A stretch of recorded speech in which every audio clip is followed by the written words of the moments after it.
जरा सोचिए, युद्ध का मैदान यूक्रेन में है, लेकिन शांति का मैसेज दिल्ली से जा रहा है। पीएम मोदी और ज़ेलेंस्की की बात में आखिर क्या हुआ और क्या इंडिया अब इस जंग में मीडिएटर की बड़ी भूमिका निभाने वाला है? रूस यूक्रेन युद्ध को करीब 2.5 साल से ज्यादा हो चुके हैं। गोली, बम, मिसाइल और हजारों जाने जा चुके हैं, लेकिन एक फोन कॉल ने फिर उम्मीद जगा दी। वो कॉल था भारत के प्रधानमंत्री नरेंद्र मोदी और यूक्रेन के राष्ट्रपति वोलोदिमीर ज़ेलेंस्की के बीच।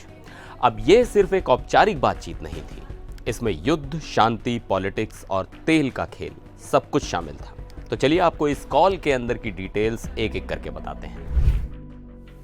सबसे पहले सवाल, यह कॉल क्यों?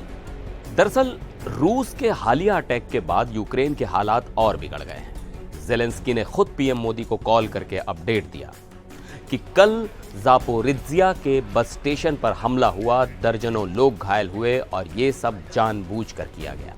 ज़ेलेंस्की का साफ कहना था कि रूस किसी सीज फायर के मूड में नहीं बल्कि कब्जा बढ़ाने में लगा है। ऐसे में उन्हें इंटरनेशनल सपोर्ट चाहिए और इंडिया एक ऐसा नाम है जो वॉर में सीधे शामिल नहीं लेकिन हर तरफ से भरोसेमंद माना जाता है। बातचीत में 3 बड़े मुद्दे उठे। शांति प्रयास यानी पीस एफर्ट्स।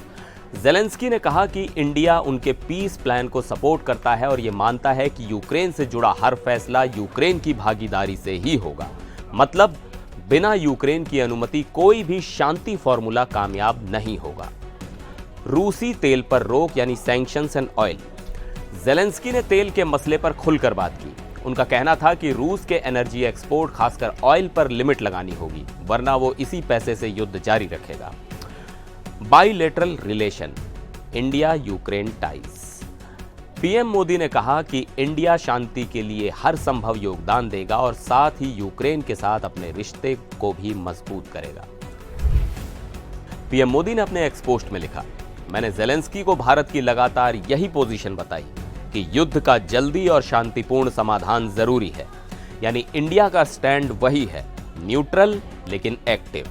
न किसी के पक्ष में खुला समर्थन, न चुपचाप देखना, बल्कि मौका मिलते ही बातचीत के जरिए हल निकालने की कोशिश। अब सबसे दिलचस्प बात, दोनों नेता सितंबर में न्यूयॉर्क में यूएन जनरल असेंबली के दौरान आमने सामने मिलने वाले हैं। इसके अलावा एक दूसरे के देशों के दौरे पर भी काम शुरू हो गया है। ये मीटिंग्स इसलिए अहम हैं क्योंकि वॉर के बीच भी अगर डिप्लोमेसी टेबल पर बैठ रही है तो उम्मीद बाकी है।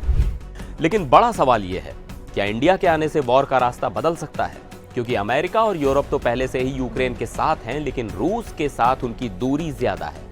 इंडिया वो इकलौता देश है जिसके रूस से भी मजबूत रिश्ते हैं और यूक्रेन से भी अच्छे संबंध। अगर कोई देश दोनों से बात करा सकता है तो वो इंडिया है। तो ये कहानी सिर्फ एक फोन कॉल की नहीं बल्कि उस उम्मीद की है जो दुनिया को चाहिए, एक पीसफुल एंड। अब देखना यह है कि सितंबर की मीटिंग में क्या निकलता है और क्या वाकई दिल्ली से कीव तक शांति का संदेश पहुंच सकता है।